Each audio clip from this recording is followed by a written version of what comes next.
হে রাসূল তুমি নাও মোর দুরূদ সালাম, ও প্রিয় তুমি নাও। হে আমার বন্ধুরা, হে আমার মুরব্বিয়ানেরা, শুনে রেখে দিন বাবা, জেনে রেখে দিন বাবা।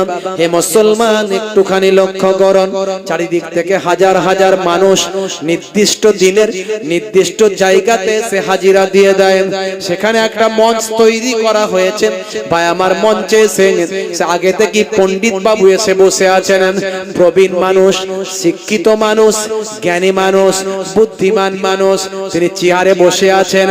সেখান থেকে আওয়াজ দিয়ে বলছেন, কে আছো তোমরা? চ্যালেঞ্জ গ্রহণ কে করেছ? কে মুসলমানদেরকে ইমাম আছে আমার চ্যালেঞ্জকে গ্রহণ করেছে? আজকে এখানে আসার কথা কই কই সে এসেছে আজকে এখানে? এমন সময় দেখা যায় পেছন দিক থেকে হাত তুলে আওয়াজ দিয়েছেন, ইমামে আজম আবু হানিফা, আমি হলাম মুসলমানদের ইমাম, আমি ইমামে আজম আবু হানিফা, আমি নোমান বিন সাবেক, আমি আপনার চ্যালেঞ্জটা গ্রহণ করেছিলাম।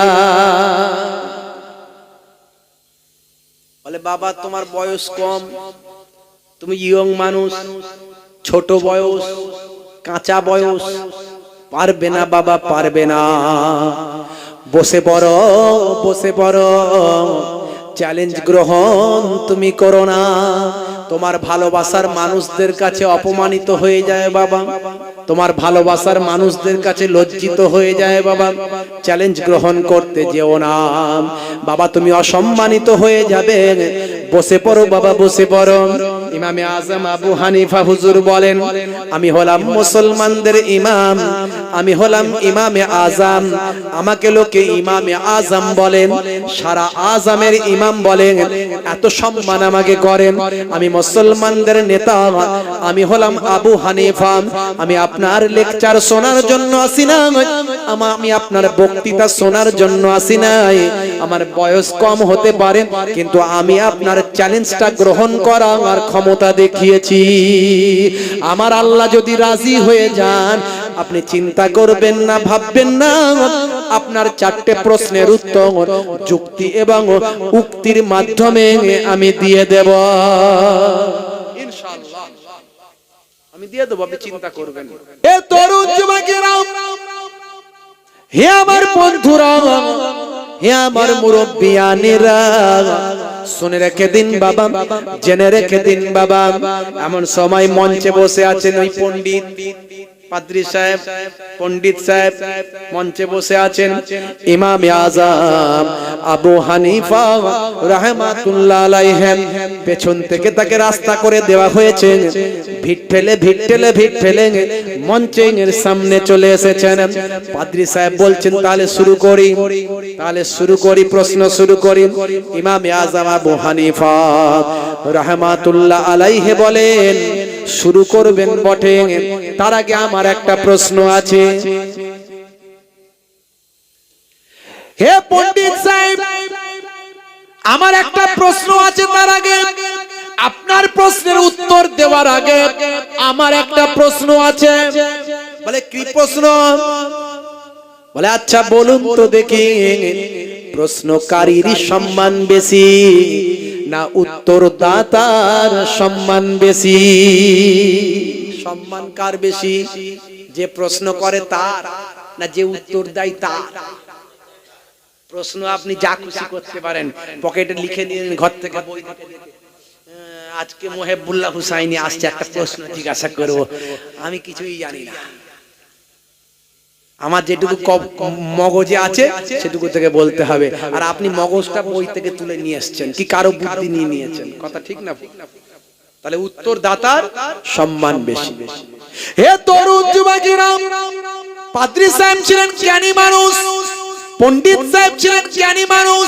তিনি বুঝতে পেরে গেলেন, আমি মঞ্চে বসে বসে রাজার মতো প্রশ্ন করব, আর উনি রাস্তায় দাঁড়িয়ে দাঁড়িয়ে, নিচে দাঁড়িয়ে দাঁড়িয়ে আর ওই কি বলেন, সামান্য একজন সাধারণ মানুষের মতো উত্তর দেবেন, এটা হতে পারে না। বরং উনি ঘুরিয়ে বললেন, ওই আসনটা আমাকে ছেড়ে দিন, আর আমার আসনে আপনি আসন। পণ্ডিত সাহেব জ্ঞানী মানুষ ছিলেন, বুজুর্গ ছিলেন, শিক্ষিত মানুষ ছিলেন, বুদ্ধিজীবী মানুষ ছিলেন, প্রবীণ মানুষ ছিলেন, জ্ঞানী মানুষ ছিলেন। তিনি হুজুরের কথার উত্তর দিলেন, ঠিক আছে বাবা, আপনি আমার জায়গায় চলে আসুন, আর আপনার জায়গাতে আমি যাই। নিচে গিয়ে পণ্ডিত একটা চেয়ারে বসলেন। আল্লাহর মাহবুব বান্দা ইমামে আজমকে মঞ্চের উপর সিংহাসনে বসিয়ে দিলে। জোরে হবে না, জোরে হবে না। এবার তিনি আমার আপনার ইমাম, ইমামে আজম আবু হানিফা রাহমাতুল্লাহ আলাইহি, তিনি মঞ্চে এসে বসে গেলেন। মঞ্চে যখন এসে বসলেন, বিসমিল্লাহির রহমানির রহিম, আমার আল্লাহর রহমান রহিম আল্লাহ, তিনটে নামে আল্লাহকে ডেকে আল্লাহর নামের শুরু করছি বলেন তিনি বাবা মঞ্চে এসে, স্টেজে উঠে মঞ্চে এসে আল্লাহর নাম নিয়ে বসে গেলেন। ইসলামের নিয়ম হলো, যখন তুমি ভালো কাজ কিছু শুরু করবে, শুরু করার আগে বিসমিল্লাহির রহমানির রহিম আল্লাহর নাম নিয়ে শুরু করবে। যদি তুমি আল্লাহর নাম নিয়ে শুরু করো, আমার আল্লাহর করুণা রহমত তোমার সঙ্গে থাকবে। বান্দা তুই আমাকে ডেকেছিস, বান্দা তুই আমাকে ডেকেছিস, বান্দা তুই আমাকে স্মরণ করেছিস, ইয়া আল্লাহ ইয়া রহমান ইয়া রহিম বলেছিস। আমি আল্লাহ তোকে ডাকে না সাড়া দিয়ে থাকতে পারি না।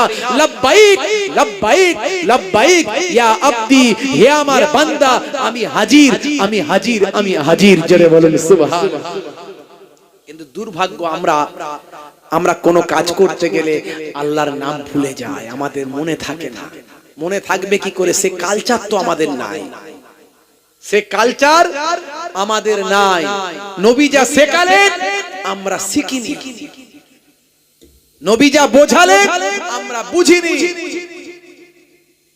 বন্ধুরা আমার, তরুণ যুবকেরা আমার, মুরব্বিয়ানেরা আমার, আমার বিশ্ব নবী, দয়ার নবী, মায়ার নবী, রাহমাতুল লিল আলামিন কত কষ্ট করেছিলেন উম্মতকে শিখিয়ে দেওয়ার জন্য, উম্মতকে জানিয়ে দেওয়ার জন্য।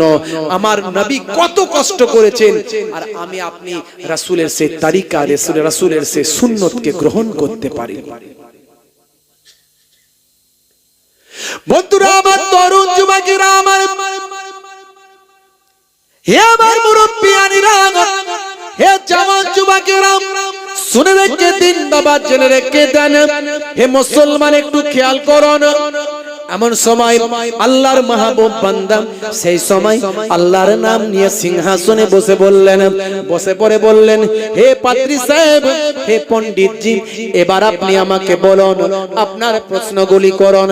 সে সময় পণ্ডিতজি বললেন, বাবা পারবে না বাবা, শুধু শুধু চ্যালেঞ্জ গ্রহণ করলেন তুমি তোমার সম্প্রদায়ের মানুষের কাছে অসম্মানিত হয়ে যাবে, তোমার অত ব্রেন নাই বাবা, অত বড় তুমি জ্ঞানী মানুষ হও না বাবা, বয়স তোমার কম, তুমি শুধু শুধু চ্যালেঞ্জ গ্রহণ করেছ।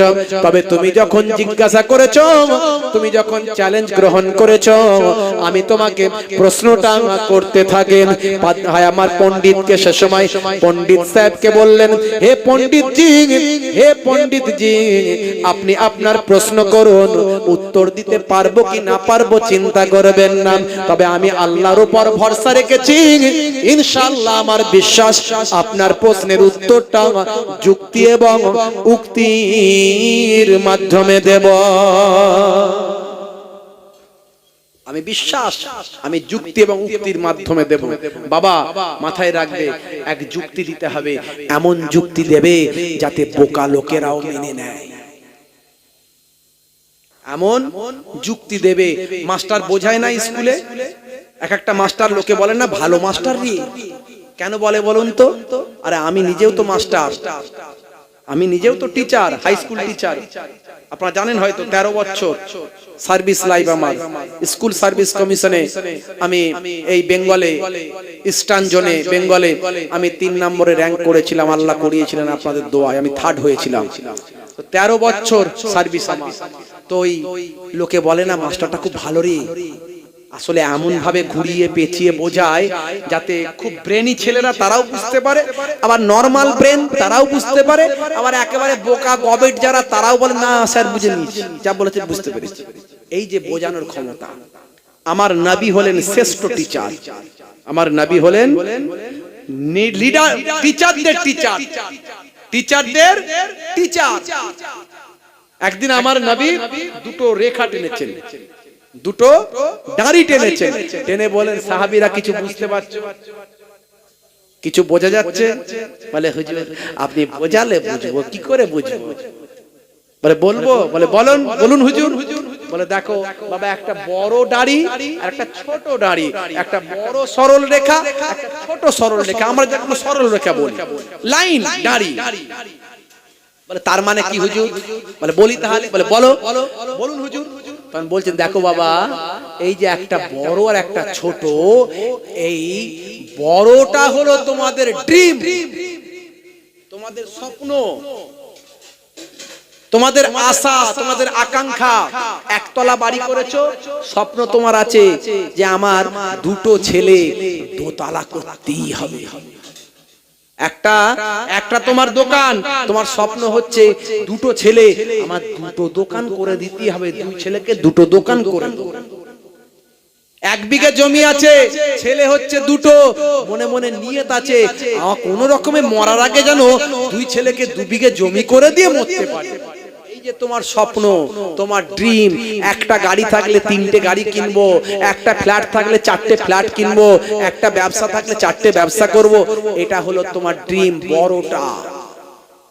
এই বড় রেখাটা হলো, বড় দাড়িটা হলো তোমার ড্রিম, তোমার স্বপ্ন, তোমার আশা, তোমার আকাঙ্ক্ষা। আর ছোটটা হলো তোমার হায়াত, তোমার হায়াত। তোমার ড্রিম ফুলফিল হবে না, তোমার স্বপ্ন পূর্ণ হবে না, তার আগে তোমার মওত হয়ে যাবে। আচ্ছা নবী যা বোঝালো এতে সব ধরনের মানুষ বুঝবে না, বোকা মানুষও বুঝবে। বন্ধুরা আমার, তরুণ যুবকেরা আমার, মুরব্বিয়ানেরা আমার, তাহলে এখান থেকে আমরা একটা চরম শিক্ষা নিলাম। আমরা যত দুনিয়া দুনিয়া দুনিয়া দুনিয়া করি, হে তরুণ যুবকেরা, আমার আল্লাহ বলছেন বাল তুসিরুনাল হায়াতাদ দুনিয়া ওয়াল আখিরাতু খায়রুন ওয়া আবকা। এই দুনিয়া হলো তোমাদের জন্য ক্ষণস্থায়ী, এই দুনিয়া হলো তোমাদের জন্য অল্প দিনের, আর আখিরাতটা হলো তোমাদের জন্য চিরস্থায়ী, আর আখিরাতটা তোমাদের জন্য হলো উত্তম ভালো। আমরা আখিরাতের চিন্তা ভুলে গেছি, কবরের কথা বললে একদম বলবি না, কবরের কথা একদম বলবি না, বড্ড ভয় লেগে যায় আমাকে, মরার কথা বলবি না, মরবো না আমি। মরার কোনো স্বপ্ন নাই, মরার ব্যাপারে কোনো প্রিপারেশন নাই, মৃত্যুর জন্য কোনো তৈরি নাই, মৃত্যুর জন্য কাটলিতা আর গোছানো নাই। নবী বলছেন যে মৃত্যুর আগে তৈরি হয়ে গেল, কাটলি যে গুছিয়ে নিল, যাবার জন্য প্রিপারেশন নিল, পৃথিবীর বুকে সেই ব্যক্তি হলো চালাক মানুষ। আমরা বলি যে 5 বিঘা জমি করেছে, 10টা ফ্ল্যাট তৈরি করেছে, 50টা আমার 50 লাখ টাকা জমিয়েছে, সেই হলো চালাক। কিন্তু নবী বলছেন না, এই দুনিয়া হলো তোমাদের জন্য ক্ষণস্থায়ী, পরকালটা হলো তোমাদের জন্য চিরস্থায়ী, আর পরকালটা হলো তোমাদের জন্য উত্তম। অর্থাৎ সেই পরকালের জন্য কি করতে হবে? পাথেয় সংগ্রহ করতে হবে, পাথেয়। কলকাতায় গেলে টাকা পয়সা নিয়ে যেতে হবে, না হলে হেঁটে হেঁটে ঘরে আসতে হবে। বোম্বাই গেলে টাকা পয়সা নিয়ে যেতে হবে, না হলে হেঁটে হেঁটে ঘরে আসতে হবে, না খেয়ে শুকিয়ে থাকতে হবে। আর আপনি কবরে যাবেন, অচেনা অজানা জায়গায় যাবেন, জীবনে কখনো আপনি জাননি বাবা, সেই জায়গায় একবার যাবেন, সেই জায়গার জন্য আপনি কোনো প্রিপারেশন নিলেন না। হুজুররা এত বলেছিল তাও বুঝলেন না। বাবা হারাম কাজ করিস না, বাবা অন্যায় কাজ করিস না, বাবা সুদ খেও না, বাবা ঘুষ নিও না, বাবা জেনা করো না, বাবা ব্যভিচার করো না, পিতামাতার গায়ে হাত দিও না, স্ত্রীর সঙ্গে খারাপ আচরণ করো না। এত কথা বলেছিল, এত কথা হুজুররা বলেছিল। দূর ঘোড়ার ডিম রাখতো হুজুরদের কথা, যেখানকার কথা সেখানে ঝেড়ে রেখে দে, বেরিয়ে আয়। হুজুরদের কথা সব ঘরে নিয়ে আসবি না, যেখানে বসবি সেখানে ঝেড়ে রেখে দিয়ে আসবি, তাহলে শান্তিতে থাকবি। বুঝতে পারছিস? হ্যাঁ, মশার বাচ্চা উঠতে শিখেছে, খুব লাফাচ্ছে, মা একটু উড়বো, মা একটু উড়বো। মা শুধু বলছে বাবা এই তুই নতুন উঠতে শিখেছিস, একদম উড়িস না, আমি যখন উঠতে বলবো তখন উড়বি। খালি লাফাচ্ছে, মা একটু উড়বো, মা একটু উড়বো। দাঁড়া বাবা, এখন উঠতে বারণ করছি, উড়বি না, আমি একটু ঘুরে আসি, কদিন আর 2-1 দিন যাক, একটু পরে উড়বি। যেই মশার মা একটু চলে গেছে, মশার বাচ্চা বলে তো মায়ের কথা শুনলে হবে, ছাড় তো মায়ের কথা, একটু উড়ি তো দেখি কেমন লাগে। ম করে চ করে উড়ে, ম করে উড়ে একদম ফুল পিকআপ একদম ঘুরে এসে হাজির। মাও এসে দেখে খুঁজে পায় না, কোথায় গেল, দেখে এসে হাজির সাট করে, বাবা তোর জন্য হাঁপিয়ে অস্থির হয়ে গেল, কোথায় গেলি বাবা, কোথায় গেলি? মা কিছু মনে করো না মা, একটু উড়ে দেখে এলাম, উড়ে দেখে এলাম। তুমি জানো না মা, আমার ওরা দেখে কত লোক খুশি, কত লোক আনন্দিত হয়েছে, আমার ওরা দেখে কত লোক হাততালি দিয়েছে, কত লোক হাততালি বাজিয়েছে। মা বলছে হতভাগা ছেলে, ওরে তোকে হাততালি মারেনি, তোকে মারার চেষ্টা করেছে হতভাগা, তুই বেঁচে গেছিস কোন রকমে। হুজুররা অনেক বলেছে বাবা এটা করুনি ওটা করুনি, মনে মনে করছেন খুব আনন্দ আছে, খুব ভালো কাজ করছি। আসলে শয়তান আপনাকে জাহান্নামায় নিয়ে যাওয়ার চেষ্টা করছে, সেটা আমি আপনি একবারও ভাবিনি। হে তরুণ যুবকেরা, হে আমার বন্ধুরা, হে আমার মুরব্বিয়ানেরা, আল্লাহর মাহবুব বান্দা স্টেজে বসে আছেন, মুসলমানদের ইমাম স্টেজে বসে আছেন, পণ্ডিত নিচে বসে আছেন। পণ্ডিতকে বলছেন বাবা পণ্ডিতজি, আপনি প্রবীণ মানুষ, জ্ঞানী মানুষ, শিক্ষিত মানুষ, এবার আপনি আমাকে প্রশ্ন করুন। এমন সময় পণ্ডিত বলছে বাবা ছেলে, আচ্ছা বলো তো দেখি বাবা, আচ্ছা বলো তো বাবা, তুমি যখন উত্তর দেবে তাহলে বলো তো দেখি, তোমরা আল্লাহ আল্লাহ করো, তোমরা আল্লাহ আল্লাহ করো, আল্লাহর নামের ইবাদত করো, আল্লাহর নামের জিকির করো, আল্লাহর নামের রোনাজারি করো, আল্লাহর নামে উপাসনা করো, নামাজ পড়ো। আচ্ছা বলো তো দেখি তোমার আল্লাহ এখন এই সময় কি কাজ করছে? যুক্তি দিয়ে বলতে হবে এবং উক্তি দিতে হবে, এমন যুক্তি দেবেন যাতে বোকা মানুষরাও বুঝে যায়, আর এমন রেফারেন্স দেবেন, এমন উক্তি দেবে যে উক্তিটা কাটার কারো ক্ষমতা হবে না। খুব আল্লাহ আল্লাহ করো তো, বলো তোমার আল্লাহ এখন এই সময় কি কাজ করছে বলো। কত বড় পণ্ডিত হয়েছে, বলেছিলাম পারবে না, শুধু শুধু চ্যালেঞ্জ গ্রহণ করলে। আমি এত বড় চ্যালেঞ্জকে এমনি দিয়েছি নাকি? এত বড় চ্যালেঞ্জটাকে আমি এমনি দিয়েছি যে আমার 4টে প্রশ্নের উত্তর দেবে, তার হাতে হাত দিয়ে আমি তার ধর্ম গ্রহণ করব, আর না পারলে মনে আছে তো আমার ধর্ম গ্রহণ করতে হবে এত লোকের সামনে। হে তরুণ যুবকেরা, মুসলমানদের ইমাম ইমামে আযম আবু হানিফা রাহমাতুল্লাহ আলাইহি সেই সময় বলেছিলেন, পাদ্রী সাহেব, পণ্ডিতজি, ইনশাআল্লাহ আমার আল্লাহ যদি চান আপনার প্রশ্নের উত্তর যুক্তি এবং উক্তির মাধ্যমে দিয়ে দেব, যাতে জনগণ মেনে নেয় এবং আপনিও মেনে নিতে বাধ্য হন। আপনি আমাকে প্রশ্ন করেছেন আপনার আল্লাহ এখন কি কাজ করছেন। হে পাদ্রী সাহেব, হে পণ্ডিতজি, শুনে রেখে দেন, আমার আল্লাহ এখন আপনার মতো একজন প্রবীণ, আপনার মতো একজন জ্ঞানী, আপনার মতো একজন বহু শিষ্যের গুরু, আপনার মতো একজন পণ্ডিত মানুষকে এই স্পেস থেকে নামিয়ে আমার মতো একজন যুবক, আমার মতো একজন অল্প বয়সের মানুষ, আমার মতো একজন মুসলমানদের ইমামকে এই উঁচু সম্মানের সিংহাসনে বসাচ্ছেন। আমার আল্লাহ এখন এই সময় এই কাজটা করছে। এটা হলো আমার যুক্তি। হুজুরের যুক্তি শুনে সবাই বলল ঠিক। হুজুরের যুক্তি শুনে সবাই রাজি হয়ে গেল। পাদ্রী সাহেব, পণ্ডিতজি মেনে নিতে বাধ্য হলেন। এবার হুজুর বলেন, আমার উক্তিটা শুনে রেখে দাও, আমার রেফারেন্সটা শুনে রেখে দাও। আমার রেফারেন্স হলো কোরআন মাজিদ। কোরআন মাজিদে আমার আল্লাহ বলছেন বিসমিল্লাহির রহমানির রহিম। সারা বিশ্বের বা আমার কোটি কোটি মানুষ কোরআন মাজিদ মেনে চলেন। হে তরুণ যুবকেরা, আল্লাহর মাহবুব বান্দা বলেন আমার কোরআন মাজিদের রেফারেন্স কাটার কারো ক্ষমতা নাই। পৃথিবীর কোটি কোটি মানুষ কোরআন মাজিদ মেনে চলেন। সেই কোরআন মাজিদে আমার আল্লাহ জানিয়েছেন বিসমিল্লাহির রহমানির রহিম। তুইজ্জু মান তাশা ওয়া তুযিল্লু মান তাশা বিয়াদিকাল খায়র ইন্নাকা আলা কুল্লি শাইইন কাদির।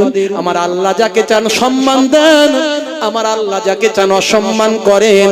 আমার আল্লাহ হলেন সমস্ত ক্ষমতার উপর সর্বশক্তিমান। জনগণ মেনে নিল, পাদ্রী সাহেব মেনে নিতে পণ্ডিতজি বাধ্য হলে উপায় নাই, মেনে নিতে বাধ্য হলেন। জনগণ বলছে ঠিক বলেছে। এখন পণ্ডিতজি দেখলেন সর্বনাশ, এ তো বেশ যাই তাই লোকের সঙ্গে তো পড়িনি, তো সাধারণ লোক ভেবেছিলাম, তা তো নয়, তো সত্যিকারেরই কিছু আছে। আচ্ছা ঠিক আছে, চারটে প্রশ্ন, এখনো তিনটে বাকি আছে। ঠিক আছে, তুমি মুসলমানদের কত বড় ইমাম হয়েছো, নেতা হয়েছো দেখি। হে তরুণ যুবকেরা, মাল্লাহুল মাওলা ফালাহুল কুল। বান্দা যখন আল্লাহর হয়ে যায়, কুল মাখলুকাত তার গোলাম হয়ে যায়। মান কানা লিল্লাহি কানা আল্লাহু লাহু। যে বান্দা আল্লাহর হয়ে যায়, স্বয়ং আল্লাহ তার হয়ে যায়।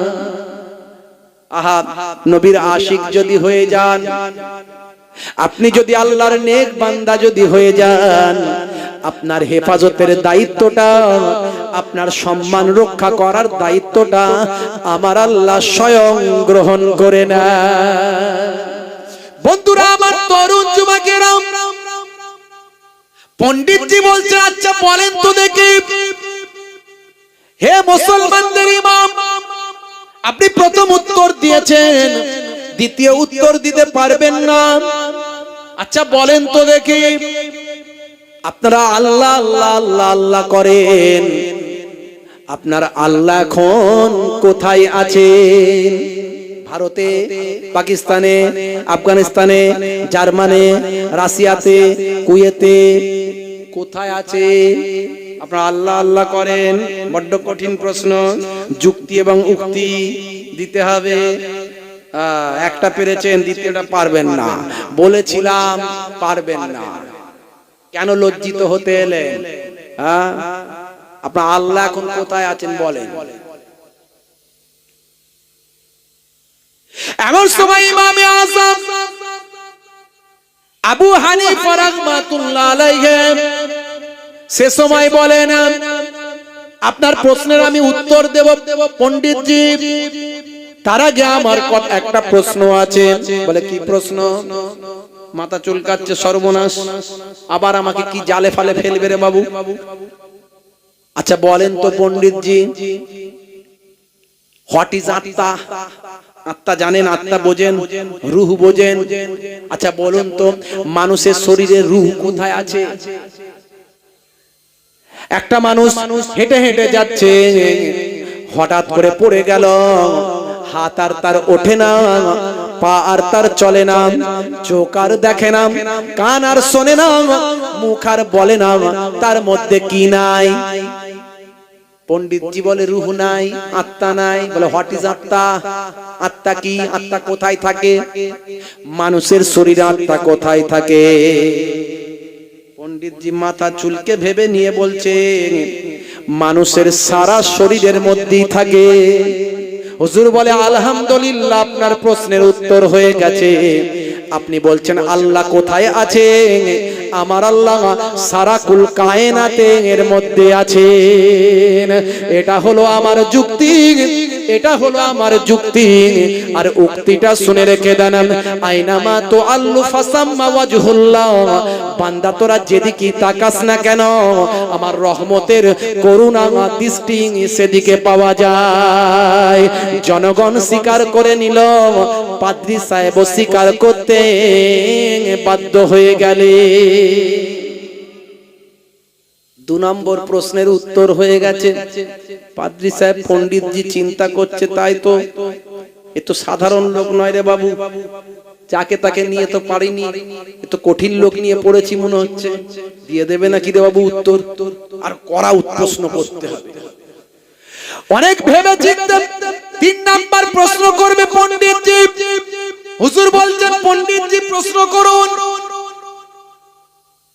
পণ্ডিতজি বলছে দাঁড়ান একটু ভাবতে দেন একটু কড়া প্রশ্ন করবো এবার পারবেন না দুটো পেরেছেন মনে করবেন না আপনি জিতে গেলেন আরো 2টো প্রশ্ন বাকি আছে এবারে কিন্তু অনেক কড়া প্রশ্ন হবে বলে ইনশাআল্লাহ আমার আল্লাহ যদি রাজি থাকেন যত কড়া কঠিনই প্রশ্ন করেন না কেন ইনশাআল্লাহ আমি আল্লাহ চাইলে উত্তর আপনার দিয়ে দেব 3 নাম্বার প্রশ্ন করুন 3 নাম্বার প্রশ্ন হবে পণ্ডিতজি বলছেন আচ্ছা বলেন তো দেখি আপনারা আল্লাহ আল্লাহ করেন আল্লাহর নামের ইবাদত করেন আল্লাহর নামের তেলাওয়াত করেন আল্লাহর নামে জিকির করেন আল্লাহর নামে রোনাজারি করেন আল্লাহর নামে উপাসনা করেন আচ্ছা বলেন তো দেখি আপনার আল্লাহ এখন কোন দিকে মুখ করে আছেন ইস্ট ওয়েস্ট নর্থ সাউথ পূর্ব পশ্চিম উত্তর দক্ষিণ শিমাল জুনুব মাশরিক না মাগরিব আপনার আল্লাহ এখন কোন দিকে মুখ করে আছেন দিন উত্তর দিন যুক্তি এবং উক্তির মাধ্যমে উত্তর দিন এমন যুক্তি দিতে হবে পাবলিক যাতে বলে হ্যাঁ বুঝে গেছি ঠিক বলেছে সবাই যেন বলে হ্যাঁ ঠিক বলেছে তাহলে জিত না হলে কিন্তু গেল এমন সময় ইমাম আযম আবু হানিফা রাহমাতুল্লাহ আলাইহি সেই সময় বলেছিলেন হে পণ্ডিতজি শুনে রেখে দেন আপনার প্রশ্নের উত্তর আমি দিয়ে দেব ইনশাআল্লাহ আল্লাহ যদি চান উত্তর দেব কিন্তু তার আগে একটা কথা আপনার কাছে আমি জেনে নেব পণ্ডিতজি বলে আবার জানার কি দরকার আছে আমি বলুন না ভাই না একটা জানতে চাই বলে আবার জানার কি দরকার আছে আপনি বলুন না ভাই মাথা চুলকায় মনে মনে করছে কোন জালে আবার জড়িয়ে যায় বড় চালাক মানুষ কোন জালে না আমাকে ফাঁসিয়ে দেয় আচ্ছা বলুন লোক সামনে আছে সম্মান বাঁচাতে হবে লোক সামনে আছে বেশি নানা করলে হবে না বলতে আমাকে হবে উপায় নাই সম্মান বাঁচাতে হবে হে তরুণ যুবকেরা হে আমার বন্ধুরা শুনে রেখে দিন বাবা জেনে রেখে দেন হে মুসলমান সেই সময় ইমাম আযম আবু হানিফা রাহমাতুল্লাহ আলাইহি বলেছিলেন হে পাদ্রী সাহেব হে পণ্ডিতজি শুনে রেখে দেন আচ্ছা বলেন তো দেখি এই যে আলো জ্বলছে আলোর মুখটা কোন দিকে এই যে আলো জ্বলছে আলোর মুখ কোন দিকে পণ্ডিতজি মাথা চুলকে বলে কি জালে জড়ালাম রে বাবা আবার আলোর আবার মুখ কোন দিকে আছে এদিক ওদিক তাকাচ্ছে তাকিয়ে বলে আলোর মুখ সব দিকে আলোর মুখ সব দিকে হুজুর বলেন আলহামদুলিল্লাহ আপনার প্রশ্নের উত্তর হয়ে গিয়েছে ও পণ্ডিতজি আপনি যেমন বললেন আলোর মুখ সব দিকে আলো একটা নির্দিষ্ট জায়গায় থেকে তার মুখটা সব দিকে আছে শুনে রেখে দিন পণ্ডিতজি আমার আল্লাহর রহমতের করুণা আমার আল্লাহর রহমতের দৃষ্টি সারা কুল কায়নাতের উপর আছে এটা হলো আমার যুক্তি আর উক্তিটা শুনে রেখে দেন নাহানু আকরাবু ইলাইহি মিন হাবলিল ওয়ারিদ বান্দা তোদের গর্দানে যে মোটা সাহারকটা আছে গর্দানে যে মোটা সাহারকটা আছে এর থেকেও আমার রহমতের দৃষ্টি তোদের আরো কাছে আছে জনগণ মেনে নিতে বাধ্য হলেন জনগণ স্বীকার করলো পণ্ডিতজিও স্বীকার করতে বাধ্য হলো। 3 নাম্বার প্রশ্নের যখন উত্তর হয়ে গেল, পণ্ডিতজি এবার ভাবনায় ডুবে গেল। মনে মনে করছে সর্বনাশ, এ আমিও সাধারণ কোন মানুষের সঙ্গে পড়িনি, এটা অসাধারণ মানুষের সঙ্গে পড়েছি। এ মুসলমানদের ইমাম তো খুব চালাক, ঠিক জালে ফালে কৌশলে ফেলে আমাকে ঠিক উত্তর দিয়ে দিচ্ছে, আর জনগণ হই হই করে বলছে ঠিক বলেছেন। কি বিপদে পড়লাম। 4 নাম্বার লাস্ট কোশ্চেন, হুজুর বলছেন প্রশ্ন করুন। পণ্ডিত যাই দাঁড়ান বাবু, প্রশ্ন করবো, অত তাড়াতাড়ি করছেন কেন, ভাবতে দিন, একটু ভাবতে দিন। কষ্ট হচ্ছে আপনাদের? এই সবাই বলেন কষ্ট হচ্ছে? শেষ করে দেবো? এই 12:30 বেজে গেছে আমার, কষ্ট হয় না তো? তাহলে এইটুকু বলে শেষ করে দিই। হে তরুণ যুবকেরা, হে আমার বন্ধুরা, হে আমার মুরব্বিয়ানেরা, 4 নাম্বার প্রশ্নের জন্য বেশ কিছু সময় নিলেন পণ্ডিতজি। বেশ কিছু সময় অপেক্ষা করলেন, বেশ কিছু সময় অপেক্ষা করেছেন। হুজুর তার মাঝখানে বলেছেন তাড়াতাড়ি প্রশ্ন করুন। জনগণ উত্তেজিত হয়ে যাচ্ছে, বাবারা অপেক্ষা করুন, প্রশ্ন করবেন পণ্ডিতজি। সেই সময় পণ্ডিত সাহেব প্রশ্ন করছেন, ও মুসলমানদের ইমাম, এবার যে প্রশ্নটা করব এটা চরম কঠিন প্রশ্ন করব।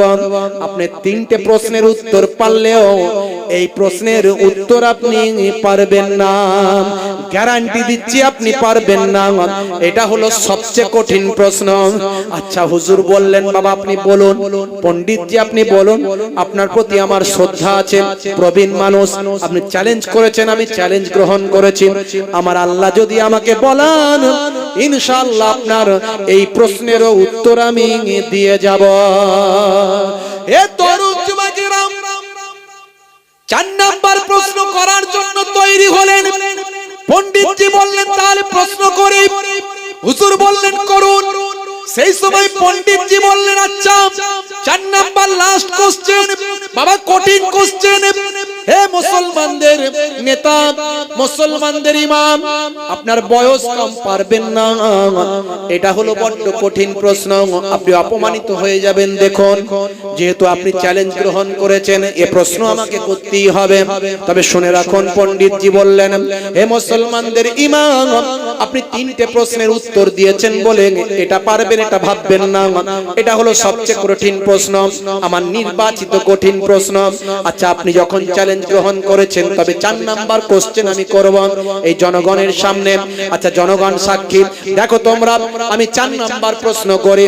হে মুসলমানদের ইমাম, আপনি আল্লাহ আল্লাহ করেন, আল্লাহর নামের ইবাদত করেন, আল্লাহর নামে নামাজ পড়েন, জিকির করেন, রোনাজারি করেন, উপাসনা করেন, তেলাওয়াত করেন। আচ্ছা বলেন তো দেখি, রাজার আগে রাজা থাকে, নেতার আগে নেতা থাকে, জমিদারের আগে জমিদার থাকে, ছেলের আগে বাপ থাকে, বাপের আগে দাদু থাকে। বলুন তো দেখি, আল্লাহর আগে কটা আল্লাহ পৃথিবী থেকে বিদায় নিয়েছে? যুক্তি এবং উক্তির মাধ্যমে বলতে হবে, শুধু বলে দিলে হবে না, এমন বলতে হবে যাতে জনগণ মেনে নেয়, আর এমন রেফারেন্স দিতে হবে যাতে লক্ষ লক্ষ কোটি কোটি মানুষ সেই রেফারেন্সকে সাপোর্ট করে। এমন উক্তি দাও, যুক্তি এবং উক্তি দিতে হবে। সেই সময় দেখা যায় মুসলমানদের ইমাম হযরত ইমাম আযম আবু হানিফা রাহমাতুল্লাহ আলাইহি বললেন, ইনশাআল্লাহ আমার আল্লাহ যদি চান আপনার প্রশ্নের উত্তর আমি যুক্তি এবং উক্তির মাধ্যমে দিয়ে দেব। হে বাবা পণ্ডিতজি, হে প্রবীণ মানুষ, আপনি জ্ঞানী মানুষ, আপনি শিক্ষিত মানুষ, আপনি বিদ্ধ পণ্ডিত মানুষ, আপনি বুজুর্গ মানুষ, আপনি আমার অনেক সম্মানের পাত্র। আপনার প্রশ্নের আমি উত্তর দেব ইনশাআল্লাহ যুক্তি এবং উক্তির মাধ্যমে দেব, কিন্তু তার আগে আপনি আমাকে একটু উত্তর দিন। একটা কথা আপনার কাছে আমি জেনে নিতে চাই। যেই বলেছে পণ্ডিতের মাথা গরম করে, সর্বনাশ, তুমি আবার কি আমার কাছে প্রশ্ন জানতে চাও, আবার কি বুঝে নিতে চাও? অত বোঝাবুঝির দরকার নাই, যেটা জানো সেটা বলো। বলে না না, রাগ করবেন না, আমি আপনার কাছে উত্তর চাই না, কিন্তু একটা কথা, আপনি জ্ঞানী মানুষ, পণ্ডিত মানুষ, তাই আপনার কাছে জেনে নিতে চাই। বলে আচ্ছা বলো তাহলে কি জানতে চাও? বলছে আচ্ছা পণ্ডিত জি, আপনি 1 থেকে গণনা করুন, 1 থেকে গণনা করুন। পণ্ডিত জি আমার মাথা চুলকাচ্ছে, সর্বনাশ, কোন জালে জড়িয়ে না দেয়। আচ্ছা গণনা করছি, সবাই আছে, জনগণ আছে, মান সম্মান নষ্ট হবে, হ্যাঁ গণনা করতে পারছি না, না পারবো গণনা করতে। গণনা শুরু করে দেন, 1 2 3 4 5 6 7 8 9 10। হুজুর বললেন স্টপ, আর গণনা করতে হবে না। স্টপ বলার সঙ্গে সঙ্গে পণ্ডিতজি স্টপ করে নিয়েছেন, পাদ্রী সাহেব স্টপ করেছেন। হুজুর বললেন আপনাকে যেমন স্টপ করতে বললাম আপনি বন্ধ করলেন, আবার যখন বন্ধ করতে বলবো তখন বন্ধ করবেন, তার আগে গণনা চালু করে যাবেন, গণনা কিন্তু বন্ধ করবেন না। বলে ঠিক আছে, কত থেকে গণনা করব? 11 থেকে 11 12। বলে না না, ওদিকে গণনা করতে হবে, ব্যাকে গণনা করুন, এবার পেছন দিকে গণনা করুন। তার মানে হলো 9 8 গণনা করুন। মাথা চুলকাচ্ছে, সর্বনাশ, কি জালে ফের জড়িয়ে না যায়, আবার কোন ঝামেলায় পড়ে না যায়, বাধ্য হয়ে উপায় নাই, লোকজন দেখছে, তা গণনা শুরু করেছেন। 9 8 7 6 5 4 3 2 1। হুজুর বন্ধ করতে বলেননি, উনি চুপ করে আছেন। আমি তো আপনাকে চুপ করতে বলি নাই, গণনা বন্ধ করতে বলি নাই, আপনি গণনা কেন বন্ধ করলেন? মনে করছে আবার মনে গণনা করতে বলেছি, আবার শুরু করেছে 9 8 7 6 5 4 3 2 1, আবার স্টপ করেছে। হুজুর বলেন না, আমি তো আপনাকে গণনা বন্ধ করতে বলি না, আপনি ব্যাকে গণনা করতে থাকুন। তখন পণ্ডিতজি রেগে গিয়ে বলে, আরে মশাই, 1-এর আগে কোনো সংখ্যা নাই, যা আছে সব 1-এর পরে। হুজুর বলেন আলহামদুলিল্লাহ, আপনার প্রশ্নের অ্যানসার হয়ে গিয়েছে। আপনি যেমন বললেন 1-এর আগে কিছু নাই, যা আছে 1-এর পরে। আমার আল্লাহ হলেন 1, আমার আল্লাহর আগে কিছু নাই, যা আছে সব আল্লাহর পরে। জোরে হবে না? আরে জোরে হবে না?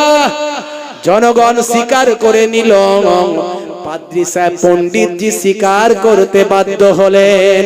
হুজুর বলেন এটা হলো আমার যুক্তি, এবার উক্তিটা শুনে রেখে দেন। বিসমিল্লাহির রহমানির রহিম। কুল হুয়াল্লাহু আহাদ আল্লাহুস সামাদ লাম ইয়ালিদ ওয়া লাম ইউলাদ ওয়া লাম ইয়াকুল লাহু কুফুয়ান আহাদ। বলো সে আল্লাহ হলেন এক, আল্লাহ অভাব শূন্য, আল্লাহ কাহাকেও জন্ম দেননি, কেহ তাহাকে জন্ম দেয়নি, সে আল্লাহর সমতুল্য আর কেউ নাই। সেহি Allah is one. Allah is one whom all depend. He begets not is he begotten, and none is like him. সে আল্লাহর সমতুল্য পৃথিবী কুল কায়নাতে আর কেউ নাই। জনগণ স্বীকার করতে বাধ্য হলো, জনগণ স্বীকার করে নিল, পাদ্রী সাহেব মেনে নিতে বাধ্য হলো। পাদ্রী সাহেব ওয়াদা মতো দেখলেন, হাই রে হাই, আর আমার কোনো উপায় নাই। পাদ্রী সাহেব, ইমাম সাহেব বয়সে কম, বয়সে অল্প, তরুণ যুবক ইমাম, ইমামে আজমের হাতে হাত দিয়ে কালেমা পড়ে বিশ্ব নবীর শিষ্য হয়ে যায়। জোরে হবে না? আমার আল্লাহকে চিনতে হবে, আল্লাহর হয়ে যেতে হবে, আল্লাহর বান্দা হতে হবে। আল্লাহ বলছেন, বান্দারে সাচ্চা মুসলমান না হয়ে মরবি না, সাচ্চা মুসলমান না হয়ে মরবি না। ওয়ালা তামুতুন্না ইল্লা ওয়া আনতুম মুসলিমুন। সাচ্চা মুসলমান যদি হয়ে যায়, লা তাখাফ ওয়ালা তাহজান, তোর কোনো ভয় নাই, চিন্তাও নাই। জোরে বলুন সুবহানাল্লাহ। সাচ্চা মুসলমান হওয়ার জন্য নবী চিনতে হবে, নবী চিনতে হবে। মাইয়ুতির রাসূল ফাকাদ আতা আল্লাহ, যে আমার রাসূলের ইতাআত করলো, গোলামি করলো, সে আমি আল্লাহ আমারই গোলামি করলো। জোরে বলুন সুবহানাল্লাহ। সেই নবীর সুন্নাত গুলোকে মানতে হবে। নবীর সুন্নত গুলোকে মানতে হবে। রাসূলের সুন্নত যদি মানেন, আল্লাহর হুকুম যদি মানেন, আপনি নামাজি হয়ে যান, রোজাদার হয়ে যান, পরেজগার হয়ে যান, রাসূলের সুন্নত দাঁড়িটা রেখে দেন, হারাম থেকে দূরে থাকেন, হালাল পথে চলেন, পিতামাতার খেদমত করবেন, সুদ ঘুষ জেনা থেকে দূরে থাকবেন, ভাই আমার স্ত্রীর সঙ্গে ভালো ব্যবহার করবেন, বাচ্চাদের সঙ্গে সৎ ব্যবহার করবেন, এতিম বাচ্চাদের মাথায় হাত বুলিয়ে দেবেন, এতিম বাচ্চাদের মাথায় হাত বুলিয়ে দেবেন, এতিম বাচ্চাকে ভালোবাসবেন, গরিব এতিমের বাচ্চাকে মহাব্বত করবেন। এতিম বাচ্চা যদি পান, আপনার কিছু দেওয়ার ক্ষমতা নাই, মাথায় হাতটা বুলিয়ে দেন। রাসূল বলছেন, তোমার হাতের তালুতে যতগুলো ওই বাচ্চার মাথার চুল লেগেছে, তত পরিমাণ সওয়াব আল্লাহ তোমার নামাজ আমলে দান করে দেবেন। জোরে হবে না? তরুণ যুবকেরা আমার, মুরব্বিয়ানেরা আমার, বিদায় নেব আপনাদের কাছ থেকে। আমি আমার বলা বক্তব্যের মেন উদ্দেশ্য হলো দুটো, একটা হলো আল্লাহ চিনুন, আর একটা হলো নবী জানুন। আল্লাহ চিনুন আর নবী জানুন। আপনার আমার নবী আপনাকে আমাকে কতটা ভালোবেসেছেন, মহাব্বত করেছেন, কতটা প্যার করেছেন। বাবাজি আমার, তরুণ যুবকেরা আমার, মুরব্বিয়ানেরা আমার, দরুদ শরীফ আল্লাহুম্মা। তা আগে বলতে হতো তো, এখন 1:45 সময়, তোমার 1:45 সময় দান নিয়ে এসেছি।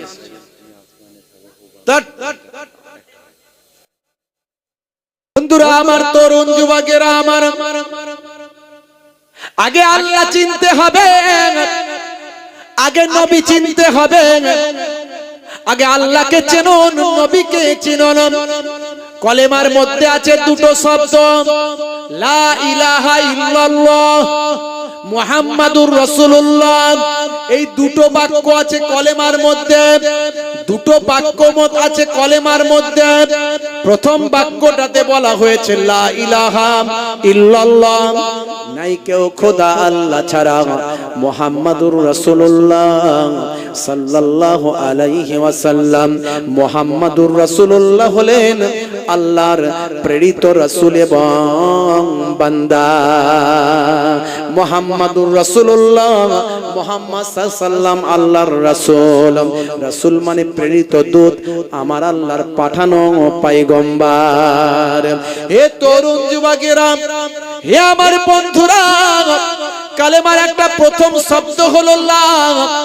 লা লা লা মানে নাই, ইলাহা, ইলাহ মানে উপাস্য, মাবুদ, স্রষ্টা, নাই কোনো সৃষ্টিকর্তা, নাই কোনো মাবুদ, নাই কোনো রব, নাই কোনো ইলাহ, ইল্লাল্লাহ, আল্লাহ ছাড়া। ইল্লা মানে ব্যতীত, ইল্লাল্লাহ আল্লাহ ছাড়া। তাহলে প্রথমটা হলো নেগেটিভ, পরেরটা হলো পজিটিভ। প্রথমে নেগেটিভ বলা হলো নাই কেউ প্রভু, নাই কেউ স্রষ্টা, নাই কেউ রব। আবার তাকিদ দিয়ে, জোর দিয়ে, গুরুত্ব আরোপ করে বলা হলো যিনি আছেন তিনি হলেন আল্লাহ। আল্লাহকে চিনুন, আল্লাহ যে আছেন। তারপর নবীকে চিনুন, নবী যে ছিলেন, নবী যে পৃথিবীর শ্রেষ্ঠ নবী, নবিউল আম্বিয়া, নবীকে চিনুন। আগে আল্লাহ চিনুন, তারপর নবী চিনুন। হে তরুণ যুবকেরা, আমি অনেক উদাহরণ দিই, বেশি উদাহরণ আমি দিতে যাব না, দুটো ছোট্ট ছোট্ট সূক্ষ্ম উদাহরণ দিয়ে দিন, তারপর প্রশ্নের উত্তরে চলে আসবো। কষ্ট হবে আপনাদের? কষ্ট হবে না তো? প্রথম দুটো সূক্ষ্ম আমি আপনাদের মাঝখানে পায় আমার দুটো বৈজ্ঞানিক তথ্য দান করে দিন। হে জওয়ান যুবকেরা শুনে রেখে দেন, হে আমার বন্ধুরা মনে রেখে দেন, হে আমার তরুণ যুবকেরা খেয়াল করুন, হে মুরব্বিয়ানেরা লক্ষ্য রাখুন, হে মুসলমান একটু খেয়াল করুন বন্ধুরা আমার, হে জওয়ান যুবকেরা, হে আমার মুরব্বিয়ানেরা। 1450 বছর আগে আল্লাহর কোরআনে আল্লাহ যা বলেছেন আজকের যুগে প্রমাণিত হয়ে গেছে। হে জওয়ান যুবকেরা, হে আমার বন্ধুরা শুনে রেখে দেন, হে তরুণ যুবকেরা একটু জেনে রেখে দেন, মুসলমান আপনাদের মাঝখানে বলে দিয়ে যায় 1450 বছর আগে এই মুসলমানদের মুসলমানি করার কথা বিশ্ব নবী জানিয়েছেন। সুন্নতে ইব্রাহিম খাতনা দেওয়ার কথা বিশ্ব নবী বলেছেন, সুন্নতে ইব্রাহিম। হে তরুণ যুবকেরা, আজকে মুসলমান ঘরের ছোট ছোট বাচ্চা পুরুষ, বাচ্চা পুংলিঙ্গ পুরুষ যারা আছেন, বাচ্চা ছেলে যারা, তাদেরকে ছোটবেলায় খাতনা দেওয়া হয়। এটা হলো সুন্নতে ইব্রাহিম। আজকের মেডিকেল সায়েন্স ডাক্তারেরা কি বলছে জানেন? ডাক্তারেরা বলছেন এই সুন্নতে ইব্রাহিমের কারণে বড় বয়সে অনেক যৌন জীবাণু, যৌন রোগ থেকে ওই ছেলেটি রক্ষা পায়। বন্ধুরা আমার, তরুণ যুবকেরা আমার, হে আমার মুরব্বিয়ানিরা, হে জওয়ান যুবকেরা, হে আমার বন্ধুরা, শুনে রেখে দিন বাবা, জেনে রেখে দেন, এই করোনা এসেছে বাপ, এই করোনা এসেছে ভাই আমার, দোস্ত আমার, করোনায় মুসলমান বেশি বেশি ওযু করেছেন। এই ওযু নিয়ে গবেষণা হলো ভাই আমার, দোস্ত আমার, মিস্টার রিচার্ড একজন গবেষক, মিস্টার ফিলিপ তিনিও তার সঙ্গে গবেষণায় সাথ দিলেন। এই দুইজন মিলে গবেষণা করে বের করলেন, হাই রে হাই ভাই আমার, দোস্ত আমার, করোনা যত বেড়েছে মুসলমান তত ওযু করে নামাজ পড়েছে। যুক্তরাষ্ট্রের বিখ্যাত দুজন গবেষক গবেষণা করে প্রমাণ করলেন কি ব্যাপার, মুসলমানদের করোনা বেশি ধরেনি, তুলনায় অনেক কম করোনায় আক্রান্ত তারা কম হয়েছে। এর কারণটা কি? তারা লক্ষ্য করে দেখেছে যত বেশি করোনা বেড়েছে এরা তত বেশি নামাজ পড়েছে, আর নামাজ পড়তে গিয়ে এদের বেশি বেশি ওযু করতে হয়েছে। হে তরুণ যুবকেরা, গবেষণায় ধরা পড়ল এই ওযু যত বেশি করা হয় করোনা তাদের থেকে বেশি দূরে পালায়। কারণ করোনার মেন ওষুধ হলো হাত মুখ ধোয়া, আর এই ওযু করলে দিনে অনেকবার হাত মুখ ধুতে হয়। ইযা কুমতুম ইলা সলাত ফাগসিলু উজুহাকুম ওয়া আইদিয়াকুম ইলাল মারাফিক ওয়া আমসাহু বিরুসিকুম ওয়া আরজুলাকুম ইলাল কাবাইন। মুখমণ্ডল ধৌত করো, হাত কনুই পর্যন্ত ধৌত করো, পায়ের গিরা পর্যন্ত ধৌত করো, মাথাটা মাসা করো। ওযুর ফরজ হলো 4টি। বন্ধুরা আমার, 1450 বছর আগে নবী যেটা শিখিয়েছেন, আল্লাহ যেটা নির্দেশ করেছেন, কোরআন যেটা বলেছে, আজকের যুগে সেটা বিজ্ঞান আর বাস্তবতায় পরিণত হয়েছে।